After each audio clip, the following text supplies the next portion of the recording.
ጳጳሳትና ካህናት አባቶቻችን ልጃችሁን ለልጃችን ብለው ሚስት ማጨት ይችላሉ? ሕፃን አባቶች ሽምግልና ሄደው ቆመው ልጃችሁን ለልጃችን ሲሉ ዲያቆን ከሰው ጋር መተኛት ይችላል? ያንስል ግን ከሴት ጋር ማለት አይደለም። አባቶቻችን የሚሉን ልንገራችሁ።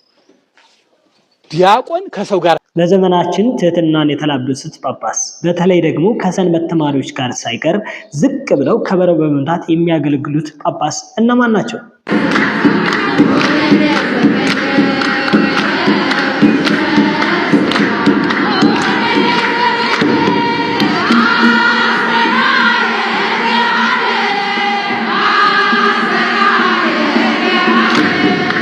ትህትና ማለት ምን ማለት ነው?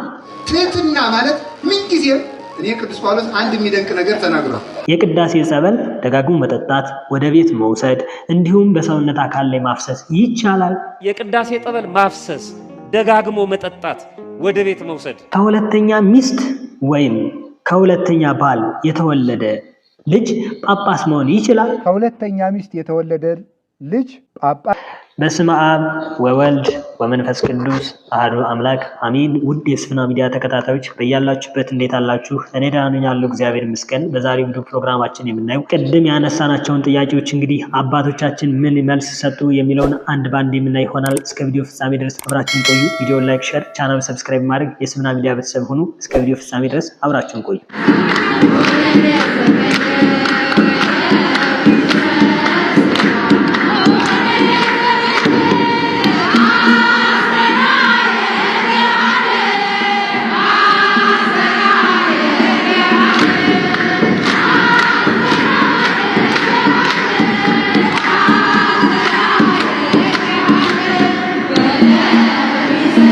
እነዚህ ጳጳስ አቡነ ዲሜጥሮስ ይባላሉ። እንዳያቸዋቸው ቪዲዮ ላይ እንግዲህ ከሰንበት ተማሪዎች ጋር እንግዲህ ዝቅ ብለው ወርደው ከበሮ እየመቱ እንግዲህ በዝማሬ ፈጣሪን እያገለገሉ የሚገኙ ጳጳስ ናቸው። የምር የሚገርም የሚደንቅ ትህትና ነው። ሁላችንም ልንማርባቸው የሚገቡ ድንቅ የሆኑ በዘመናችን ያሉ ትህትናን የተላበሱ ጳጳስ ናቸው። በጣም የሚደንቅ ነው። በዚህ ያህል ደረጃ ዝቅ ማለት በጣም ትህትና ይሄ ነው በቃ። ጳጳሳትና ካህናት አባቶቻችን ልጃችሁን ለልጃችን ብለው ሚስት ማጨት ይችላሉ? በእኔ በኩል ይቅርታና አባቶችን ሕፃን አባቶች ሽምግልና ሄደው ቆመው ልጃችሁን ለልጃችን ሲሉ ያሳፍራል።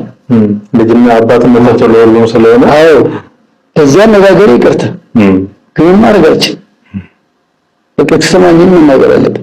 ሕፃን አባቶች እኛን ቅስና የሾሙ ናቸው እንጂ ሚስት የሚያጩ አይደለም። እዚህ አባት እንዳሉት እንግዲህ ሊቃነ ጳጳሳት አባቶቻችንና ካህናት አባቶቻችን እንግዲህ ልጃችሁን ለልጃችን ብለው ማጨት በጣም የሚያሳፍር ተግባር እንደሆነ ነው።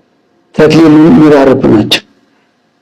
እኛ ምዕመናንን ቀድሰን የምናቆርብ እግዚአብሔር ይፍታ የምንል ካህናት አለናል። ምስጉኝ አባቶች ናቸው። የእኛን ክህነትም መያዝ የሚችሉ ናቸው። ኤጲስቆጶሳት አድርጎ የሾመ ቤተክርስቲያን ከኤጲስቆጶሳት ከጳጳሳት በላይ ምን አለ ቤተክርስቲያናችን? ስለዚህ እንደኔ ሰፈር ሄደው አይበረታቱ፣ ሐዘን ያጽናናሉ፣ የታመመ ይጠይቃሉ፣ የታሰረ ይጠይቃሉ አባቶቻችን። በሽምግልና ደረጃ ግን ምዕመናን ቁጭ ብለው ጳጳስ ቆሞ እንዴት ነው?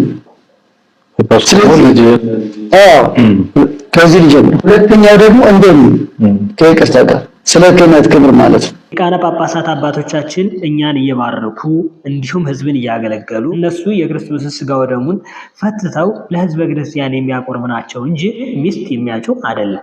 ቅዳሴውን መርተው ያቆርባሉ፣ እግዚአብሔር ይፍታ ይላሉ። ከዚህ አንጻር እንኳን የኤጲስቆጶሳት ክቡራን ብፁዓን አባቶቻችን የምንወዳቸው በጸሎታቸው ይርዳን። እኛ ቄሶችን ብንሆን ቆመን ልጃችሁን ለልጃችን እንድንል አይበረታታም። መገኘት እንችላለን ግን ማዕከላዊ ነን። የኛ ስራ መባረክ፣ ማስተማር፣ ሁለቱንም ወገን ማግባባት፣ የቃላት ልዩነቶች ቢኖሩ በበጎ ሁኔታ ቃላቶቹን እየተረጎሙ የእናንተ መልካም ነው እያሉ ማስማማት። ግጭት አይኖርም። ሆኖም ግን ድንገት የቃላት እንዴት ስላልገባንም እንዴት ስለዚህ ነው መባባል ቢኖር እንኳን ብዙ ጊዜ ሽምግልና በመጀመሪያ ቀንና ሁለተኛ ቀን ሊሆን ይችላል። አንዳንድ ቦታ እስከ ሶስተኛ ሊሆን ይችላል። እንደየባህሉ እሱ ላይ ብዙ የተለየ ምስጢር አናመጣም። እንደየባህሉ ነው። መጀመሪያ ቀን ሄደው ቆመው ይጠይቃሉ። ከዛ ተማክረን ቤተሰብ መክረን ይሏቸውና ቀጣዩ ቀን ደግሞ ያው ቆመው ይጠይቃሉ። ፈቅደናል፣ ሌላውን መረጃ እንለዋወጣለን ይላሉ። ቁጭ ብለው እህሏ እየተቃመሱ ቤት ያፈራሉ እየተቃመሱ ይጫወታሉ። ስለ ሁለቱ ጉዳይ ቤተሰብነት ይዘመዳል። ተጀመረ ማለት ነው። እና የካህናት ሚና እዚህ ላይ ባራኪ ናቸው። ቃላቸውን ከቤተክርስቲያን አስተምሮ አንፃር እየመዘኑ የሚገልጹ ናቸው። ሽማግሌዎቹንም አክብረው ተቀባዮቹንም አክብረው ሁለቱንም ባርከው በእናንተ ምክንያት የሆኑ ደግሞ ሁለቱ እጮኛሞችን ጋብቻቸው ይስመር በሰላም ያደርሰን ብለው ጸሎቱን ቡራኬውን ትምህርቱን ሰጪዎች ናቸው። ዲያቆን ከሰው ጋር መተኛት ይችላል? ያንስል ግን ከሴት ጋር ማለት አይደለም። አባቶቻችን የሚሉንን ልንገራችሁ። ዲያቆን ከሰው ጋር አይተኛም፣ ከሴት ጋር አይደለም ያሉ። ከምን ጋር አይተኛም? ከሰው ጋር አይተኛም። አንድ ልብስ ተላብሶ አይተኛም። ብቻን ነው እንዲያው አልጋው አንድ ሊሆን ይችላል፣ ግን እንደዚህ ተቃቅፎ አይተኛም። በእውነቱ ይሄ አባቶቻችን በጉባኤ ቤት የተቀበልነው ነው። እነዚህን አባት እንደሰማችኋቸው እንግዲህ አንድ ዲያቆን አንድ ብርድ ልብስን ከሌላ ሰው ጋር አብሮ አንድ ላይ ለብሶ መተኛት አይችልም፣ ተቃቅፎ መተኛትም አይችልም። እና የራስን ልብስ ለብሶ ነው የሚተኛ። እንዴው ከሁሉም ነፃ መሆን እግዚአብሔርን በፈሪሃ እግዚአብሔር ማገልገል ጥሩ። ከሁለተኛ ሚስት ወይም ከሁለተኛ ባል የተወለደ ልጅ ጳጳስ መሆን ይችላል? ከሁለተኛ ሚስት የተወለደ ልጅ ጳጳስ መሆን አይችልም። ታውቃላችሁ? ይሄን እናቱ ሌላ ባል አግብታ የወለደችው ወይም አባቱ ሌላ ሚስት አግብቶ የወለደው እሱ ጳጳስ አይሆንም። እናት አባታችሁ እንዳይፋቱ ማድረግ አለባችሁ ማለት ነው። እሺ፣ አፋርም ብትሄዱ፣ ኦሮሚያም ብትሄዱ፣ ጅማም ብትመቅ፣ መቀሌም ብትሄዱ፣ ባህር ዳርም ብትሄዱ ግዕዝ የማያውቅ ሰው የኢትዮጵያ ምድር ራሱ አታውቀውም። ስር የሌለው ዛፍ የወደቀ ዛፍ ነው። ክርስቶስ የሌለው ሰው የወደቀ ሰው ነው። እስከምታድጉ አይደለም የምትቆሩት። ርዕሰ ሊቃውንት አባ ገብረ ኪዳን እንግዲህ እንደሰማችኋቸው ከሁለተኛ ሚስት ወይም ከሁለተኛ አባት የተወለደ ልጅ ጳጳስ ሊሆን አይችልም። እስከምትሞቱ ነው። እስከምትሞቱ ድረስ መቁረብ አለባቸው። ጎረምሱ ኮረዳ ሲሆኑ የሚባል ታሪክ የለም። ሴቶች ከፍ ሲሉ ወይም ደግሞ የባዮሎጂ ጣጣ የሚባለውን የምታውቁት እንደዚያ ሲሆኑ አልቆርብም አይባልም። ወንዶችም ትልቅ ሲሆኑ አልቆርብም አይባልም። አልቆርብም ማለት አንድ ሰው ክርስቶስ ለእኔ ብሎ አልተሰቀለልኝም ከማለት ጋር እኩል ነው። ስለዚህ እናትና አባቶቻችን እንዳይፋቱ ማድረግ፣ በስጋው ደግሞ እንዲተሳሰሩ ማድረግ አለብን። ሁላችሁም እናት አባታችሁን እንዲቆርቡ መምከር አለባችሁ። አባዬና እማዬ የማትቆርቡ ከሆነ ደርቃችኋል በሏቸው። እናት አባት ሙተው ትንሽ የሆነ ጊዜ እንለያያለን አይደል? እግዚአብሔር ግን ሙቶ አንለያይም። ሁልጊዜ አብሮን የሚኖር አባት ነው። ትህትና ማለት ምን ማለት ነው? ትህትና ማለት ምንጊዜም እኔ ቅዱስ ጳውሎስ አንድ የሚደንቅ ነገር ተናግሯል። ማንኛውም ሰው አለ ሁሉም ሰው ከሱ እንደሚሻል ያስባል። በጣም የሚደንቀኝ ነው። ሰምታችኋል? አሁን ለምሳሌ እኔ ሊቀ ጳጳሱ ከኔ ይሻላሉ ብለህ ትህትና አይደለም፣ ልክ ነው አይደለም? ርዕሰ ሊቃውንት አባ ገብረ ኪዳን እንደሰማችኋቸው እንግዲህ ትህትና ማለት አንድ ሰው ዝቅ ብሎ የሆነውን ሰው እንደሚበልጠው እያወቀ ነገር ግን ያ ሰው ይበልጠኛል ብሎ ዝቅ ብሎ ሲታዘዝ ያ ትህትና ይባላል። እውነት ነው ማለት ነው። አንድ ሰው ከሱ በላይ ያሉ በማድረግ ያሉትን ሰዎች ቢያከብር ትህትና አይባልለትም፣ ትክክል ነው የሚባለው። ሕግ ፈጸመ ነው የሚባለው። ትህትና የሚባለው ማንኛውም ሰው ይበልጠኛል ማለት ነው። እስኪ ማንኛውም ሰው በሉ። የትኛውም ሰው አልኳችሁ? ማንኛውም ሰው ይበልጠኛል። እሺ፣ በጣም ጥሩ። ለምሳሌ እናንተ አስቀድሳችኋል። የሆነ ሰውዬ በሱ ጫት እያቃመ አለ። እሱ ይበልጣችኋል? አይበልጣችሁም? ይበልጠናል። ይኸውላችሁ ችግሩ እኮ የመጣው እሱ ነው። እንዴት በሉ ነው ያልኳችሁ? ይበልጠኛል።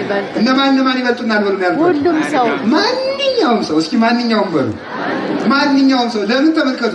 እናንተ እዚህ ብፁዕ መስላችሁ ሊሆን ይችላል። ያ ሰውዬ ጧት ጫት እየቃመ ሌሊት ምን ሲሰራ እንዳደረ ነው። ሲሰግድ አድሮ ይሁን ምኑን ይሁን ፈጽሞ የሚያውቅ የለም። ስለዚህ ተመልከቱ፣ ማንኛውም ሰው ለመሪከ ፈያታዊ ወዘማዊ ይላል መጽሐፈ መነኮሳት። በአይቴ አም ለሚቀድመኒ በወይ ውስተ ገነት ከመፈያታዊ ዘይማን።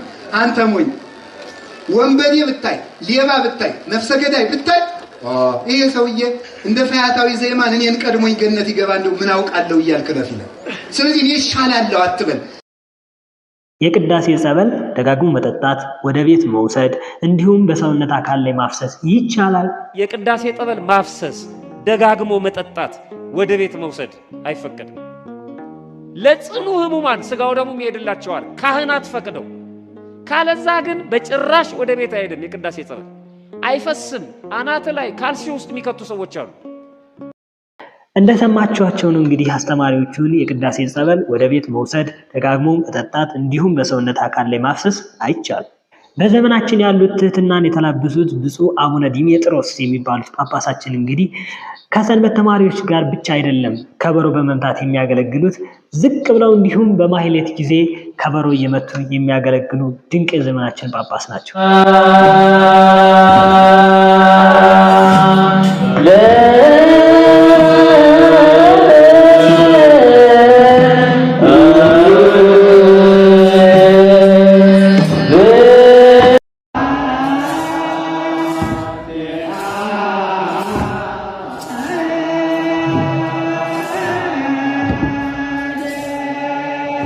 ዛሬው ቪዲዮ ፕሮግራማችን ብዙ እንዳተረፋችሁ ተስፋ እናደርጋለን። ቪዲዮ ላይክ፣ ሼር፣ ቻናል ሰብስክራይብ ማድረግ እንዳትረሱ። በቀጣይ በሌላ ቪዲዮ እስከምንገናኝ ቻናል ሰብስክራይብ። ባይ ባይ።